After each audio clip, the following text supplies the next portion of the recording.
नमस्कार दोस्तों and welcome back to doctor section है। तो आज मैं बहुत ही ज़्यादा एक्साइटेड हूँ क्योंकि आज हम जाने वाले हैं महाराष्ट्र के सबसे हाईएस्ट पीक पे। तो आज के वीडियो में माहौल बनने वाला है, तो चलते हैं और स्टार्ट करते हैं आज की जर्नी।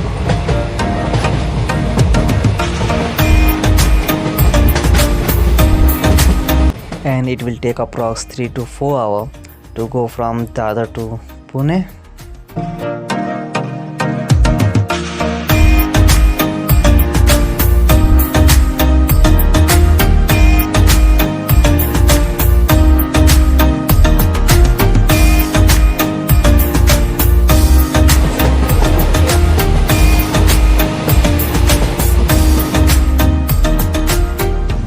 अरे जॉनी भैया दिख रहे हैं हमें तो, और गणपत भाई। अरे बाप रे वाह। तो हर स्टॉपेज पे गाड़ी 10 से 15 मिनट के लिए रुक जा रही है, शायद इंजन में कुछ प्रॉब्लम है। तो अभी चेतन भाई आ गए।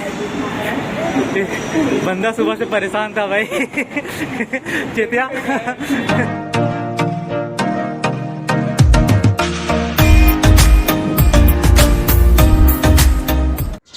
ये है हमारी क्लासिक और ये है हमारा ड्राइवर। चल भाई जल्दी, ऐसे ही पहले से लेट हो चुका है। तो मैं और चेतिया जा रहे हैं गाड़ी पे और अपना गणपत भाई रिक्शे में गए। And पुणे से भोसरी तक गणपत रिक्शा में जाएगा। After that, we all are going in our private vehicle.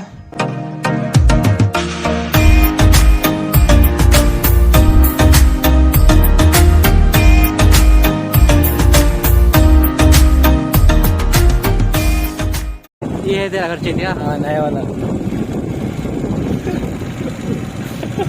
वो सड़ी के किसका घर दिखा दिया? यही रे। और ये हम लोग अभी फिलहाल रह रहे ये वाला घर।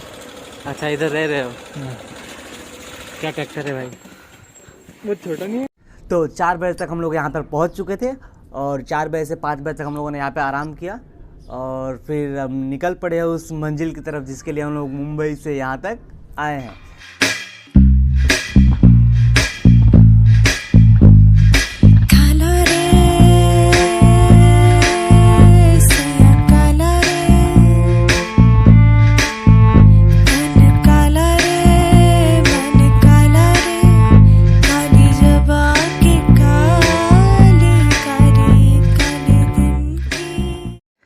एक्चुअली इस वैन को हम लोगों ने बुक किया था और इस वैन में हमारे ग्रुप के पब्लिक सेटल हो रही है। फिर हम लोग निकलेंगे उस मंजिल की तरफ। तो हर कोई नाइट ट्रैकिंग को लेकर बहुत ज़्यादा एक्साइटेड है और ये है हमारी पब्लिक। तो कैसी है पब्लिक?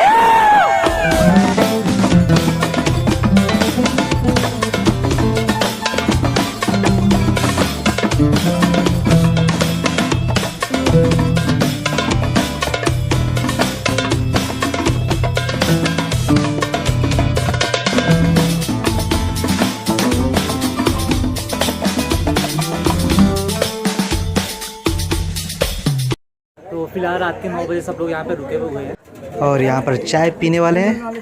तो यहाँ के चाय के बारे में बता दूँ कि यहाँ का चाय पीकर आपके मुंह से सिर्फ एक ही चीज़ निकलेगी और वो है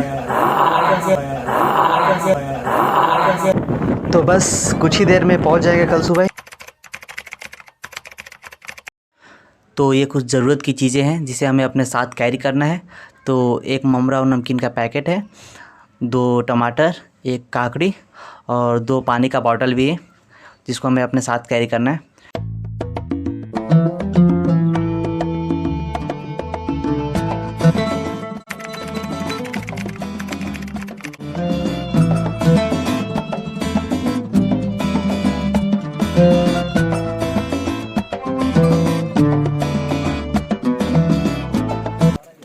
अभी हमें ऐसा लग रहा है कि जो नाइट ट्रैकिंग का डिसीजन था वो बहुत ही अच्छा डिसीजन था क्योंकि बहुत ही मज़ा आ रहा है हमें। एक्चुअली हम लोग रास्ता भटक गए और हर कोई फर्स्ट टाइम ही ट्रैकिंग कर रहा है तो हमें कुछ आइडिया नहीं कि हमें किधर जाना है। तो अभी जा रहे हैं वापस और अगर रास्ते में किसी का घर दिखा जो यहाँ पे रहते हैं तो उनसे पूछेंगे और फिर आगे जाएंगे।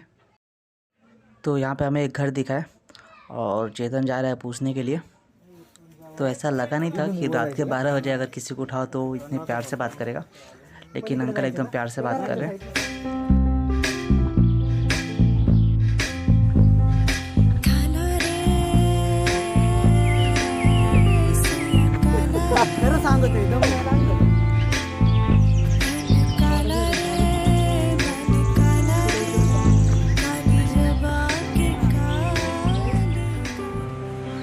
तो आधे घंटे में ही सबकी हालत ख़राब है और यहाँ से एक गांव वाले अंकल को साथ में लेके जा रहे हैं ताकि हमें सेम प्रॉब्लम फिर से फेस ना करना पड़े। तो हमें एक एंट्री गेट दिख रहा है, शायद ये कलसू भाई का एंट्री गेट है। तो यहाँ पे कलसू भाई के बारे में कुछ इन्फॉर्मेशन दिया है। तो ये महाराष्ट्र का सबसे हाईएस्ट पीक है और इसकी हाइट 1646 मीटर है। अगर फीट में देखें तो 5400 फीट है और इसको महाराष्ट्र का माउंट एवरेस्ट भी कहते हैं।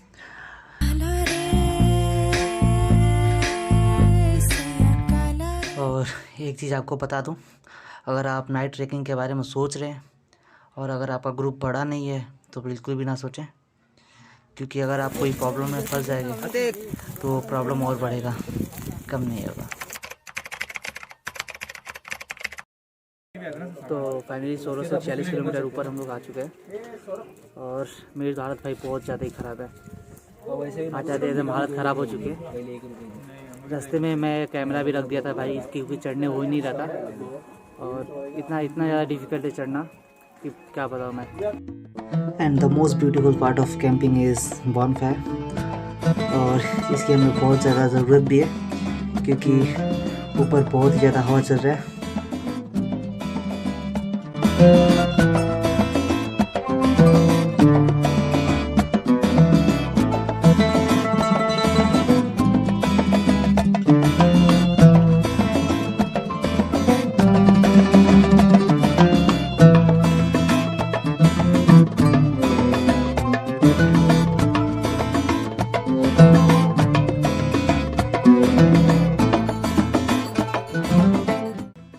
और ये वो आखिरी सीढ़ी है जिस पे चढ़ने के बाद आप पहुंच जाएगा महाराष्ट्र के हाईएस्ट पीक पे। एक्चुअली हम लोग रात को ही चढ़ गए थे, लेकिन रात को व्यू दिख नहीं रहा था बरोबर, इसलिए सुबह हमें वापस चढ़ना पड़ा ताकि हम लोग अच्छे से व्यू को कैप्चर कर सकें। और ये है वो सनराइज़ जिसको देखने के लिए लोग इतने ऊपर तक आए हैं।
और नीचे आने के बाद हमें एक छोटा सा कुआं दिखा है। यहाँ का पानी उतना क्लीन नहीं है, इसलिए यहाँ पर लोग हाथ पैर धोते हैं। इसको पीने के लिए तो बिल्कुल भी यूज़ नहीं कर सकते। ठीक है, अभी जा रहे हैं मैगी खाने के लिए। तो नीचे से लेकर ऊपर तक हम लोग 2 टमाटर और खीरा लेकर आए थे ताकि हम लोग ऊपर जाकर मैगी बनाएंगे, लेकिन यहाँ पे जो छोटे छोटे दुकान थे तो उन्होंने बना दिया मैगी, तो हमें उस चीज़ की ज़रूरत पड़ी नहीं। लेकिन कोई नहीं, इस मौसम में मैगी खाने का मज़ा ही अलग है। तो 10 मिनट से मैं अपना बैग ढूंढ रहा था और वो मिल ही नहीं रहा था। बाद में पता चला कि हमारे ग्रुप का ही एक बंदा वो बैग ले लिया है और वो मेरा बैग लेकर ही मेरा बैग ढूंढ रहा था बंदा। फिर बाद में सबको बोला कि सब लोग अपना अपना बैग नीचे रखो और बैग खोलकर देखो कि किसका बैग है। तो ये है वो बंदा।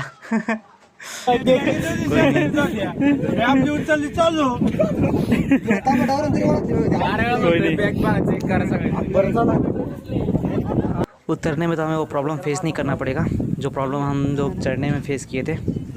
तो उतरना इजी है और उतरना इजी है बट ऐसा सेफ नहीं है क्योंकि हमें वो ग्रिप नहीं मिल रहा है उतरने के लिए प्रॉपर, और चढ़ने के टाइम हमें ग्रिप मिल रहा था, तो गिरने के चांस ज़्यादा है उतरने टाइम।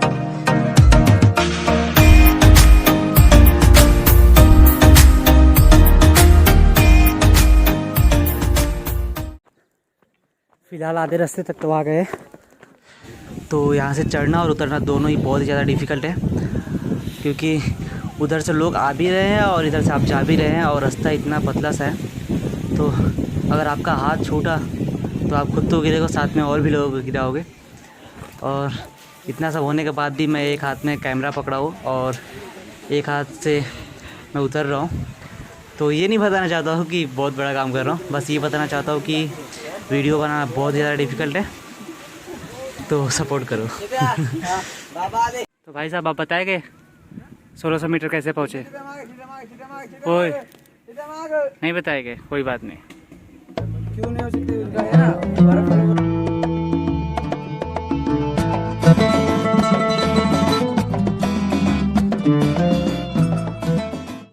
धन्यवाद, जय हिंद, जय महाराष्ट्र, जय श्री राम। और यहाँ पर होती है कल सुबह की सीमा समाप्ति। एक्चुअली असली ट्रैकिंग यहीं से स्टार्ट थी और यहीं पर ख़त्म हुई। अभी नीचे जाने में भी जिधर हम लोग की वैन पार्किंग हुई है वहाँ पे जाने में भी कम से कम आधा घंटा लगेगा, तभी वहाँ पे जाएंगे। और ये है वो प्लेस जहाँ पर हम लोगों ने रात को वैन पार्क किया था, और जो लोग पहले आ चुके हैं वो लोग वेट करें ताकि हम लोग की पूरी ग्रुप आ जाए, फिर हम लोग जाएंगे साथ में ही।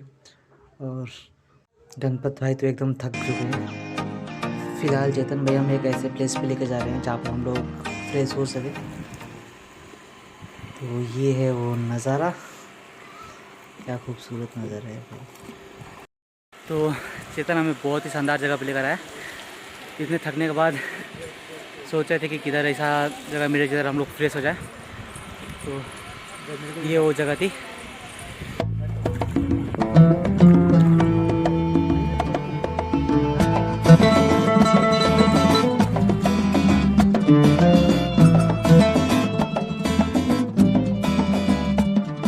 तो यहाँ पर एक ढाबे पे हम लोग रुके और बहुत ज़ोर की भूख लगी है, तो यहाँ पर खाना वगैरह खाएंगे फिर घर के लिए निकलेंगे। और ये है वेजिटेरियन लोगों का टेबल, इधर सब वेजिटेरियन लोग बैठे हैं। और ये है हमारा दाल और राइस, और इधर नॉन वेजिटेरियन वाले लोग हैं। तो आज के खाने के साथ ही आज का ब्लॉग करते हैं ख़त्म। तो यहाँ तक वीडियो देखा उसके लिए बहुत बहुत धन्यवाद। और मिनिमम 200 का टारगेट रखा है, 200 लाइक का टारगेट रखा है और 100 कमेंट्स का। ये सब चीज़ें अगर आप करोगे तो ज़्यादा से ज़्यादा पब्लिक के पास हमारा कंटेंट जाएगा और ज़्यादा से ज़्यादा रीच बढ़ेगा। तो कर दो ताकि हमें भी अच्छा लगे और हम भी मोटिवेट हो और अच्छी अच्छी चीज़ें लाएँ। और आप लोगों को कुछ चीज़ें बतानी थी जो ट्रैकिंग के दौरान हुआ था। तो सुबह मैं 5 बजे निकला और बिना कुछ खाए पिए निकला था। 4 बजे तक कुछ नहीं खाया, 2 बजे तक कुछ नहीं खाया था। और उसके बाद एक दोस्त के घर पे थोड़ा सा खाया और फिर गए चेतन के घर पे। चेतन के घर पे चाय वगैरह पिए, फिर निकल गए हम लोग ट्रैकिंग पे। और बिना कुछ खाए पूरा दिन मैं निकल गया ट्रैकिंग पे। और रास्ते में कम से कम 8 से 9 बार मेरे को वॉमिट हुआ, उल्टी हुई। तो ये भाई गणपत और चेतिया दोनों इतना मज़ा ले रहे थे, इतना मज़ा ले रहे थे, मेरा इतना मज़ा ले रहे थे कि अभी क्या बताऊँ मैं। अभी देखो ये क्या क्या कर रहे थे, ये बंदे क्या क्या कर रहे थे, देखो। और एक टाइम पे मेरी हालत इतनी ज़्यादा ख़राब हो गई थी कि 1400 मीटर जाने के बाद मैंने बोला था कि बस करो, तुम लोग जाओ, इससे ऊपर मैं नहीं जा पाऊँगा।